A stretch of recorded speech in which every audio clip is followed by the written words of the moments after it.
तो मैं आपको बता रहा था डायग्नोस्टिक क्राइटेरिया क्या चीज़ होती है, क्या होती है, कभी ये टर्म सुना diagnostic criteria? Yes sir.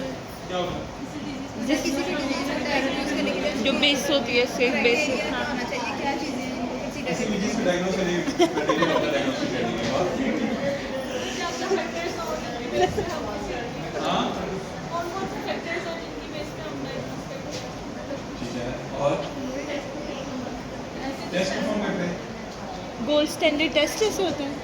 Gold standard test. अच्छा वो क्या होता है गोल्ड जो स्टैंडर्ड सबसे टेस्ट? बेस्ट टेस्ट हो उस किसी भी डिजीज के लिए जिसकी सेंसिटिविटी और स्पेसिफिसिटी ज़्यादा हो। ज़्यादा अच्छा, और basically after years of research and experimentation and observation, ठीक है, आप कुछ गाइडलाइंस बनाते हैं, ठीक है, साइंटिफिक मेथड यही है ना कि आप रिसर्च करते हैं, बार बार रिसर्च करते हैं, उस पर एक्सपेरिमेंटेशन करते हैं, उसको मुख्तलिफ प्रोसेस से गुजार के कोई चीज़ें प्रूव होती है, ठीक है, और वो उसको कहते हैं कि एविडेंस बेस्ड है, ठीक, सारी उसकी एविडेंस निकाल के टटोल के उसको प्रूव करते हैं। तो वो चीज़ जब हमारे पास सामने आ जाती है एविडेंस बेस्ड और अप टू डेट, तो उसकी फिर गाइडेंस बन जाती है, ठीक है।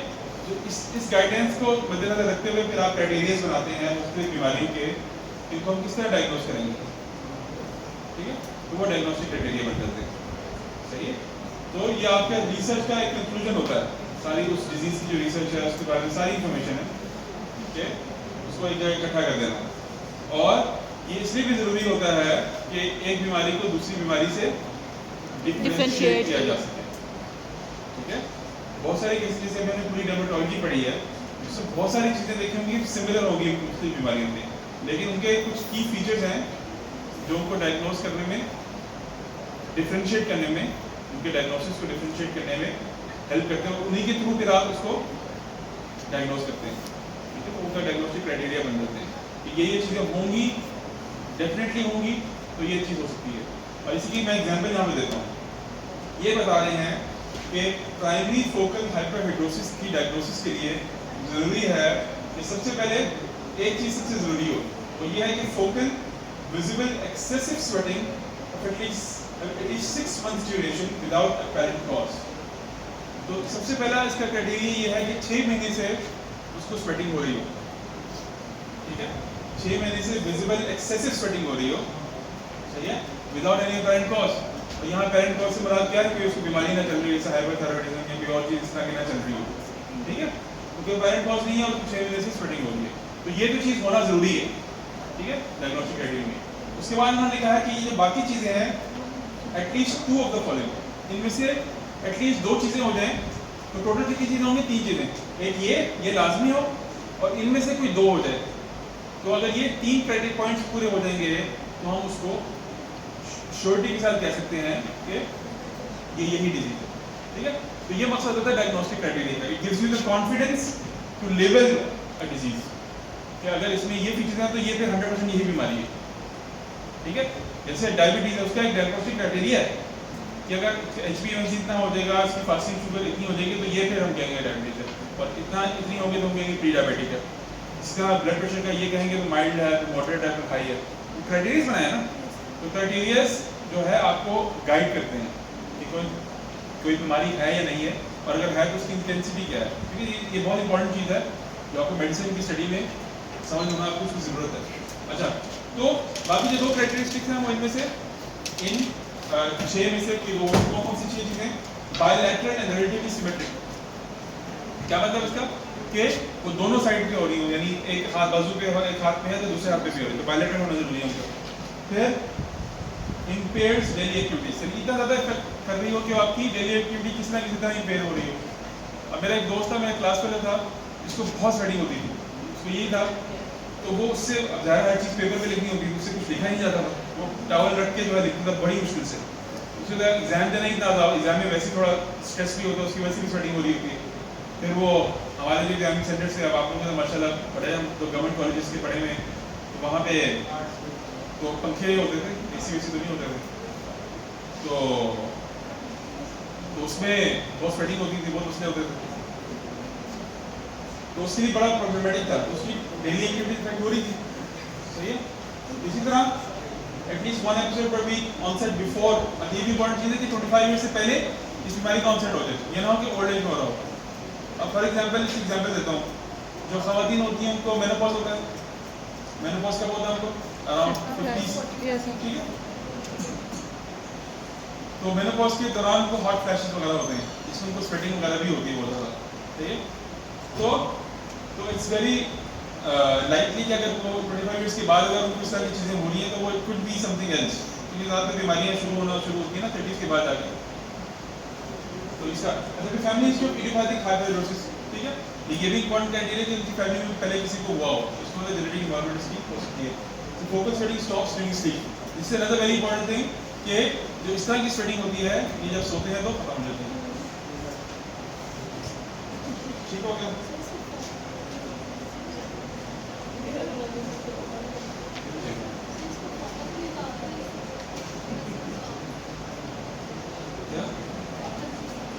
फोकल क्यों कहा? क्योंकि वो स्पेसिफिक एरियाज में होती है, ठीक है। फोकल होती है, जनरलाइज नहीं होती।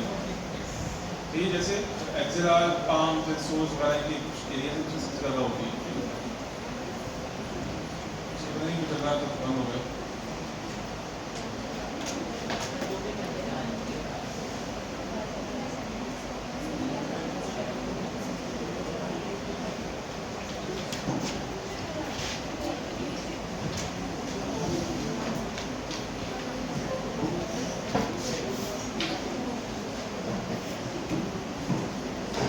चले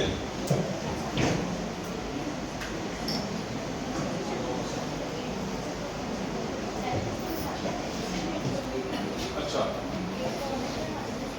ठीक है। तो हमने तकरीबन इनके वो डिस्कस कर लिए, बाकी साइंस तो हम पढ़ लीजिएगा, सही है। और हमने मोटी मोटी चीज़ें डिस्कस करनी है। और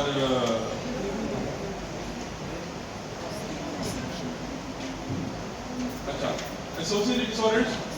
अच्छा, अब ये इसमें देखा गया है कि जिन लोगों को होती है, हमने कुछ एडिशनल चीज़ें भी होती हैं। फॉर एग्जाम्पल अब स्किन की कुछ मसाइल इनको पैदा हो सकते हैं, इसमें डर्मेटोफाइटोसिस, पिटिक कैटराइटिस, ये डर्मेटाइटिस, एटोपिक डर्मेटाइटिस, ठीक है, एक्जिमेलियस डर्मेटोलाइटिस। तो ये कुछ चीज़ें जो हैं उनको एसोसिएटेड हो सकती हैं इसके साथ। हाँ हाँ, ठीक है।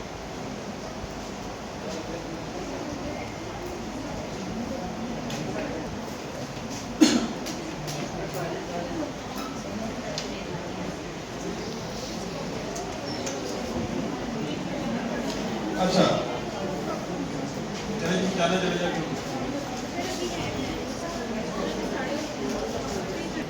अच्छा,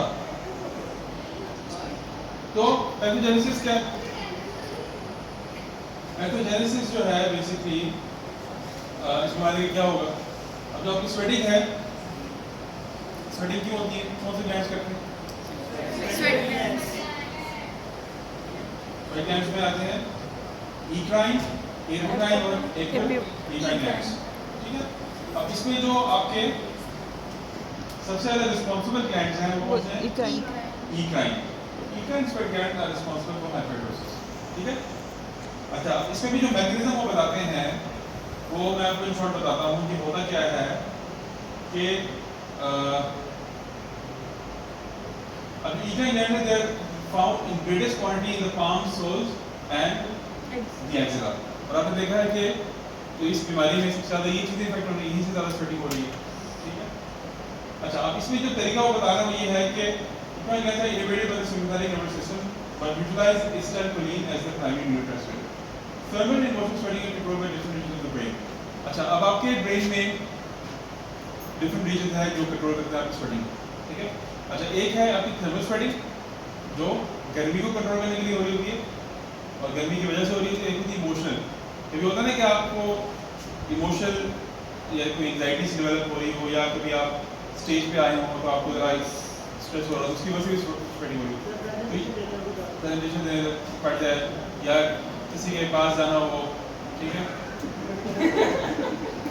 तो सही, तो उसमें किसी की इमोशनल स्वेटिंग हो सकती है। तो इनके डिफरेंट सेंटर्स हैं। अब जो थर्मल स्वेटिंग है is control by the hypothalamus while the thermosensitive preoptic sweat centre. सही, कौन सा सेंटर है? थर्मोसेंसिटिव, ये आपने स्वेट सेंसिटिव। ये आपकी कौन सी स्वेटिंग कंट्रोल करता है? Thermal sweating. अब एक और रीजन है जो आपका है सेरेब्रल कॉर्टेक्स में, जो आपकी इमोशनल स्वेटिंग करता है, ठीक है। तो similarly single sky to define glands via collination autonomic neurons in patients with primary focal hyperhidrosis, this recognition is usually physiologically and function normal। अच्छा, उन्होंने ये देखा है कि जो ये पेशेंट होते हैं हाइड्रोसिस के, इनमें जो ग्लैंड्स हैं उनकी हिस्टोलॉजी में कोई फर्क नहीं होता, हिस्टोलॉजी की बिल्कुल नॉर्मल होती है, लेकिन प्रेज्यूमेबली उसमें ये होता है कि जो उनके जो रिसेप्टर्स हैं वो उन सिग्नल्स में रिस्पॉन्स ज़्यादा दे देते हैं, ठीक है। तो rather the cause of hyperhidrosis appears to be an abnormal or exaggerated cerebral response to normal emotional stress, ठीक है। तो नॉर्मल स्ट्रेस पे जो नॉर्मल रिस्पॉन्स आता है, नॉर्मल रिस्पॉन्स नहीं आता, उसके बाद एग्जैजरेटेड रिस्पॉन्स आता है। इसका मतलब है कि रिसेप्टर्स हाँ उनमें कोई मसला है जिसकी वजह से वो, ठीक है। तो ये इनका बेसिकली है पैथोजेनेसिस। डिफरेंशियल डायग्नोसिस में पहले भी डिस्कस किया है कि इट्स वेरी इंपॉर्टेंट कि आप इस बीमारी को बाकी सारी जो स्वेटिंग की रीजन से डिफरेंशिएट किया जाए। तो अब जो प्राइमरी फोकल हाइपरहाइड्रोसिस है इसमें जनरली फेस, स्कैल्प, पाम्स और एक्सेरा ये ज़्यादा इन्वॉल्व होते हैं, ठीक है। तो बाकी सारे हैं वो थोड़े से generalize sweating it's just etiology other than primary focal, ठीक है। तो इसको फोकल जैसे कि हमने जैसे सवाल पूछा फोकल इसलिए भी कहते हैं कि कुछ स्पेसिफिक रीजन है वहाँ पे हो रही होती है। तो जनरलाइज स्वेटिंग है तो पूरी बॉडी में हो रही है, ठीक है। इसका ये सेकेंडरी हाइपरहाइड्रोसिस शुरू में मैं डिस्कस कर चुका हूँ, जो बाकी बीमारियां उनकी वजह से जो होगा हम कहेंगे सेकेंडरी। तो हम डिस्कस कर चुके हैं, इसको पढ़ने की जरूरत नहीं, आप लोग बाद में जाके इसको देख लीजिएगा। इसमें की डिस्ट्रीब्यूटिव फीचर ये भी है कि patient with generalized secondary hyperhidrosis usually present as adults, ठीक है। एक तो ये है कि 25 साल से ऊपर में भी प्रेजेंट करते हैं, जैसे मैंने डिस्कस किया, and report sweating that requires both while awake and sleeping. Primary hyperhidrosis का एक की फीचर ये था कि ड्यूरिंग स्लीप स्वेटिंग बंद हो जाती है, ठीक है। तो ये कुछ की चीजें हैं जो आप लोगों को इसको डिफरेंशिएट करने में हेल्प मिलेगी, बाकी ये पढ़ लीजिएगा, ठीक है। फिर अब ये मेनोपॉज का भी जिक्र होगा, मैं आपको बता चुका हूँ, आगे चलते हैं। इसमें स्पाइनल कॉर्ड की इंजरीज है, उसमें भी अब क्योंकि आप डीपीटी के स्टूडेंट्स आपके पास हो सकता है पेशेंट है किसी इंजरी के साथ, उसके बाद उनको ऐसे फेस करने लगे, तो आप लोगों ने आपको पढ़ाने से जरूरी है ताकि आप उसको डिफरेंशिएट कर सकें।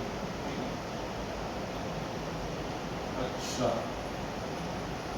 ट्रीटमेंट बेसिकली इसकी ट्रीटमेंट के लिए मुख्तलिफ चीज़ें हैं। The major therapeutic option for auxiliary hyperhidrosis includes antiperspirants। इसमें नंबर 1 चीज़ है जो फर्स्ट लाइन ट्रीटमेंट है वो है टॉपिकल एंटीपर्स्पायरेंट्स। आपने देखा होगा अक्सर ड्यूरेंट्स पे लिखा होता है एंटीपर्स्पायरेंट, ठीक है। तो वो भी होते हैं, लेकिन बाकी उसकी कुछ और भी मिलते हैं एंटीपर्स्पायरेंट्स जो कमर्शियली अवेलेबल होते हैं। उनमें होता क्या है कि लो डोज मेटल सॉल्ट होता है यूजुअली मीनिंग, तो बेसिकली आपके जो स्वेट पोर्स हैं उनको ब्लॉक कर देता है। जो ब्लॉक कर देगा उसकी स्वेटिंग नहीं होगी, ठीक है। ये इसका मकसद है एंटीपर्स्पायरेंट्स का मकसद है, ठीक है।